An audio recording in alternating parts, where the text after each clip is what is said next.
Freedom 19 news ಚಾನೆಲ್ಗೆ ಸ್ವಾಗತ. ನಾನು ರೂಪಲತಾ. ಇದೀಗ ಗುರುವಾರದ ಸಂಕ್ಷಿಪ್ತ ಸುದ್ದಿಗಳನ್ನ ನೋಡ್ತಾ ಹೋಗೋಣ. ಸುದ್ದಿ ಸಂಗ್ರಹ ಮಲ್ಲಿಕಾರ್ಜುನ ಕೈರೆ. ಮಧ್ಯಪ್ರಾಚ್ಯ ಸಂಘರ್ಷ ತೀವ್ರಗೊಂಡ ಇಂಧನ ಬಿಕ್ಕಟ್ಟು, ಅಮೆರಿಕ ದೂಷಿಸಿದ ಇರಾನ್. ಭಾರತದ ಕಚ್ಚಾ ತೈಲ ಪೂರೈಕೆ ಸುರಕ್ಷಿತ, ಹೊಸ ಮಾರುಕಟ್ಟೆಗಳಿಂದ ಎಲ್ಎನ್ಜಿ ಪೂರೈಕೆ.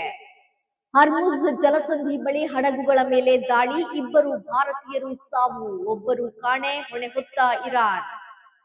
ಯುದ್ಧ ಮುಂದಿಟ್ಟುಕೊಂಡು ವಿಪಕ್ಷಗಳು ರಾಜಕೀಯದಾಟ ನಡೆಸುತ್ತಿವೆ, ಪ್ರಧಾನಿ ಮೋದಿ. ರಾಜ್ಯದಲ್ಲಿ ಹೆಚ್ಚುತ್ತಿದೆ ಬಿಸಿಲ ಧಗೆ, ಕರಾವಳಿ ಕರ್ನಾಟಕಕ್ಕೆ ಯೆಲ್ಲೋ ಅಲರ್ಟ್ ಘೋಷಣೆ. ಗೃಹ ಬಳಕೆಯ ಸಿಲಿಂಡರ್ ಪೂರೈಕೆ ಸಮಸ್ಯೆ ಇಲ್ಲ, ಕೆಎಚ್ ಮುನಿಯಪ್ಪ. ನಿರ್ಮಲಾ ಸೀತಾರಾಮನ್ ಬಜೆಟ್ ಖಾಲಿ ಡ್ರಮ್ಮು, ನೋಡ್ರಪ್ಪ ನೀವು ಅದೆಲ್ಲ ಕನಸು ಕಾಣಲು ಹೋಗ್ಬೇಡಿ, ವಿಪಕ್ಷಗಳ ಕಾಲೆಳೆದ ಡಿಕೆಶಿ. ಒತ್ತಡಕ್ಕೆ ಮಣಿದು ತೈಲ ಆಮದು ಕಡಿತ ಮಾಡಲು ಇದು ಯುಪಿಎ ಆಡಳಿತವಲ್ಲ, ಯಾರ ಮುಂದೆಯೂ ಮೋದಿ ಸರ್ಕಾರ ತಲೆಬಾಗಿಲ್ಲ, ಬಿಜೆಪಿ ತಿರುಗೇಟು. ಕಡು ಭ್ರಷ್ಟರು ಇರೋವರೆಗೂ ಬಿಜೆಪಿ ಸೇರೋಲ್ಲ, 2028ಕ್ಕೆ ನಾನೇ ಮುಖ್ಯಮಂತ್ರಿ, ಬಸನಗೌಡ ಪಾಟೀಲ್ ಯತ್ನಾಳ್. ಲೋಕಸಭೆ ಸ್ಪೀಕರ್ ಓಂ ಬಿರ್ಲಾ ವಿರುದ್ಧ ಅವಿಶ್ವಾಸ ನಿರ್ಣಯಕ್ಕೆ ಸೋಲು, ಪ್ರತಿಪಕ್ಷಗಳಿಗೆ ಮುಖಭಂಗ. ಛತ್ತೀಸ್ಗಢದಲ್ಲಿ ಮತ್ತೊಂದು ಮಹಾಶರಣಾಗತಿ, 108 ನಕ್ಸಲರು ಪೊಲೀಸರಿಗೆ ಶರಣು. ಲೋಕಸಭೆಯಲ್ಲಿ ನಾನು ಮಾತನಾಡದಂತೆ ಹಲವು ಬಾರಿ ತಡೆದ್ರು ರಾಹುಲ್ ಗಾಂಧಿ.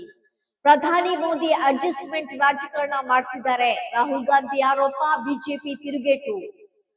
ಜಮ್ಮು, ಫಾರೂಕ್ ಅಬ್ದುಲ್ಲಾ ಡಿಸಿಎಂ ಚೌಧರಿ ಹತ್ಯೆ ಯತ್ನ. ತೈಲ ಪೂರೈಕೆಗೆ ರಿಯಾಯಿತಿ ಸ್ಥಗಿತ ಬೆನ್ನಲ್ಲೇ ಎಚ್ಚೆತ್ತ ಭಾರತ, ರಷ್ಯಾ ವಿದೇಶಾಂಗ ಸಚಿವರಿಗೆ ಜೈಶಂಕರ್ ದೂರವಾಣಿ ಕರೆ, ಮಹತ್ವದ ಚರ್ಚೆ. ದುಬೈ ವಿಮಾನ ನಿಲ್ದಾಣದ ಮೇಲೆ ಇರಾನ್ ಡ್ರೋನ್ ದಾಳಿ, ಭಾರತೀಯ ಸೇರಿ 4 ಗಾಯ. ತಮ್ಮ ಮಗ ಇರಾನ್ನ ಸರ್ವೋಚ್ಚ ನಾಯಕನಾಗುವುದು ಖಮೇನಿಗೆ ಸುತಾರಾಂ ಇಷ್ಟವಿರಲಿಲ್ಲ, ಉಯಿಲು ಪತ್ರದಲ್ಲಿ ಉಲ್ಲೇಖ. ರಿಲಯನ್ಸ್ ಇಂಡಸ್ಟ್ರೀಸ್ ಜೊತೆ ಅಮೆರಿಕದ ತೈಲ ಶುದ್ಧೀಕರಣ ಘಟಕ ಒಪ್ಪಂದ, ಡೊನಾಲ್ಡ್ ಟ್ರಂಪ್ ಘೋಷಣೆ. ಇವಿಷ್ಟು ಗುರುವಾರದ ಸಂಕ್ಷಿಪ್ತ ಸುದ್ದಿಗಳು. ನೋಡ್ತಾ ಇರಿ ಫ್ರೀಡಂ 19 ನ್ಯೂಸ್ ಚಾನೆಲ್.